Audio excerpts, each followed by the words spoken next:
Ya, hari ini kita mau belajar mengenai tentang apa artinya salib. Belakangan hari ini saya sering sekali roh saya itu ingin melihat kebenaran firman Tuhan yang tertulis dalam Galatia 3 ayat 13. Karena sangat banyak sekali orang tidak mengerti tentang firman Tuhan mengenai kenapa Yesus digantung di kayu salib. Karena ada perkataan, ada firman Tuhan mengatakan, terkutuklah orang yang digantung di kayu salib. Kenapa jadi Yesus harus menjadi kutuk ya di kayu salib? Karena di bangsa Israel pada waktu zaman hukum Taurat, yaitu di dalam perjanjian lama, setiap orang yang digantung di kayu salib itu adalah orang yang terkutuk. Jadi hari ini kita mau mendengarkan bagaimana firman Tuhan dalam Galatia 3 ayat 13 dikatakan, Kristus telah menebus kita dari kutuk hukum Taurat dengan jalan menjadi kutuk karena kita. Ya, Yesus harus mengambil kutuk tersebut. Bagaimana dia mengambil kutuk?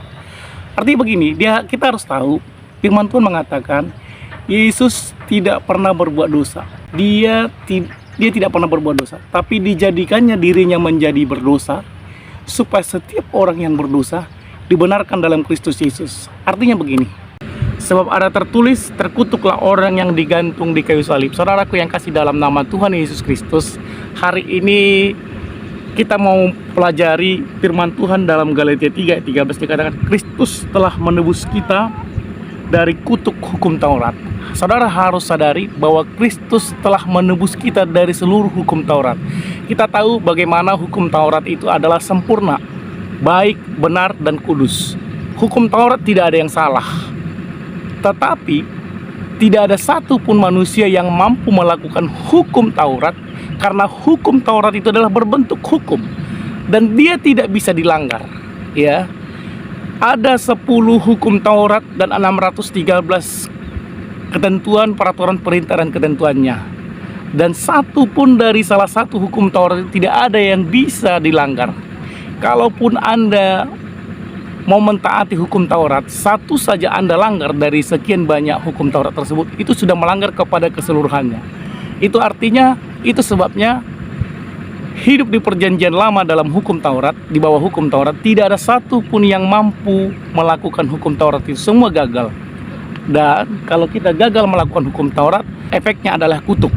Musa adalah orang yang paling baik di perjanjian lama, tapi dia pun gagal menjadi orang yang berhasil dalam hukum Taurat karena dia tidak sampai ke tanah Kanaan pada waktu zaman perjanjian lama tersebut. Nah, oleh karena semua manusia sudah kehilangan kemuliaan Allah dan semua sudah menjadi terkutuk karena pelanggarannya terhadap hukum Taurat, maka tidak ada satupun manusia di muka bumi ini yang masuk ke dalam kerajaan surga dengan hidup di bawah hukum Taurat.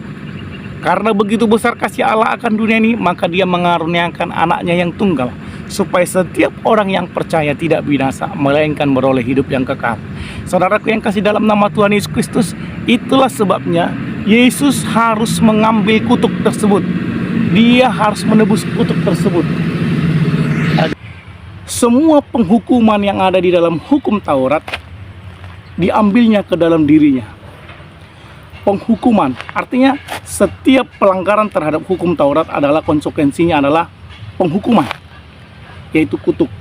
Jadi dia mengambil semua penghukuman yang ada di dalam hukum Taurat, dijadikannya dirinya menjadi kutuk, yang semestinya dia tidak pernah melakukan pelanggaran terhadap hukum Taurat.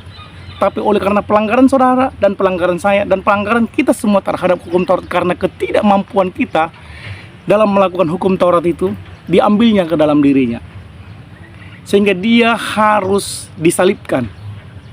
Semestinya secara hukum dia tidak disalibkan karena dia tidak melakukan kesalahan, tapi dia merelakan dirinya, merelakan nyawanya, mengambil semua kutuk, mengambil semua dosa, mengambil semua penyakit ke dalam tubuhnya, sehingga setiap orang yang percaya kepadanya dibenarkan di dalam Kristus Yesus. Ketika Yesus sudah mengambil penghukuman di dalam dirinya dan saudara percaya terhadap Kristus, saat itu Anda adalah orang yang dibenarkan dalam Kristus Yesus. Dan percayalah, semua kutuk, semua dosamu sudah ditebusnya di kayu salib. It's finished, tetelestai, kata Tuhan Yesus di kayu salib. Jadi kalau saudara sudah menyadari, kalau saudara sudah ditebus dari seluruh hukum Taurat, maka Anda adalah orang benar di dalam Kristus Yesus. Maka jangan pernah lagi Anda berdoa, ya Tuhan ampunilah akan kesalahan kami, karena kami adalah orang pendosa yang sangat besar.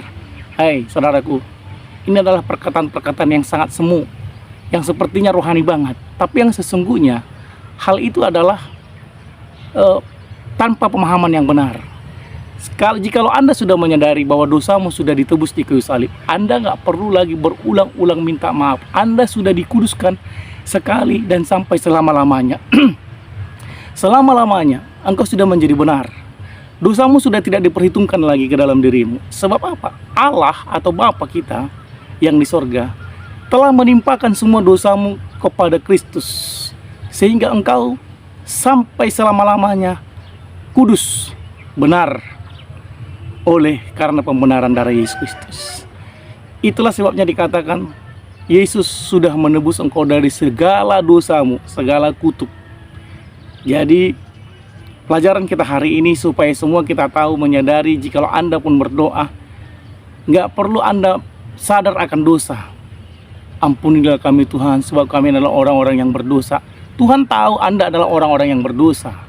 Oleh sebab itu dia harus datang ke bumi ini dan menebus semua dosamu. Persoalannya sekarang bukan lagi dosamu. Sekarang ini kita belajarlah kita untuk berdoa, untuk tetap bersyukur. Terima kasih Tuhan buat anugerah yang Kau berikan kepada kami. Terima kasih Bapa buat Engkau yang sudah memberkati kami. Harusnya ucapan syukur, ucapan terima kasih. Ya, itulah sebabnya pertanda Anda adalah orang yang sudah benar di hadapan Kristus. Jadi kalau Tuhan sudah katakan sudah ditebus, artinya dosamu sudah tidak ada. Di hadapan Bapa, dosamu sudah tidak ada.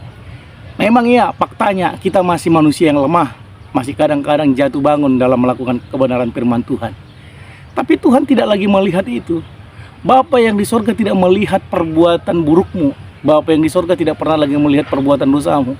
Tapi Bapa yang di sorga melihat Yesus ada di dalam dirimu, sehingga engkau dilihatnya kudus. Sebagaimana Yesus Kristus kudus, demikian juga Anda dilihat Bapa yang kudus. Jadi mungkin Anda bertanya, jadi bagaimana kalau melakukan dosa jatuh bangun? Saya mau katakan kepada saudara, ketika saudara terima Yesus sebagai Tuhan dan Juru Selamat, dan roh Tuhan ada padamu, roh Tuhan itu yang akan memimpinmu. Hidup bukan suka-suka, bukan berarti sudah ditebus, sudah boleh suka-suka melakukan dosa, tidak. Ketika engkau sudah menyadari bahwa Yesus adalah Tuhan dan Juru Selamat bagimu, dan kau menerima Dia sebagai Tuhan, roh Tuhan yang akan memimpin, dan Dialah yang memerdekakan engkau. Sehingga Roma 8 ayat 1 dia mengatakan, demikianlah sekarang tidak ada penghukuman bagi setiap orang yang percaya kepada Dia, karena Kristus yang telah memerdekakan engkau dari segala hukum maut dan hukum dosa. Jadi saudaraku yang kasih dalam nama Tuhan Yesus, pelajaran hari ini bagi kita adalah untuk tetap fokus kepada Kristus. Jangan sadar akan dosa, tapi sadarlah akan kebaikan Tuhan.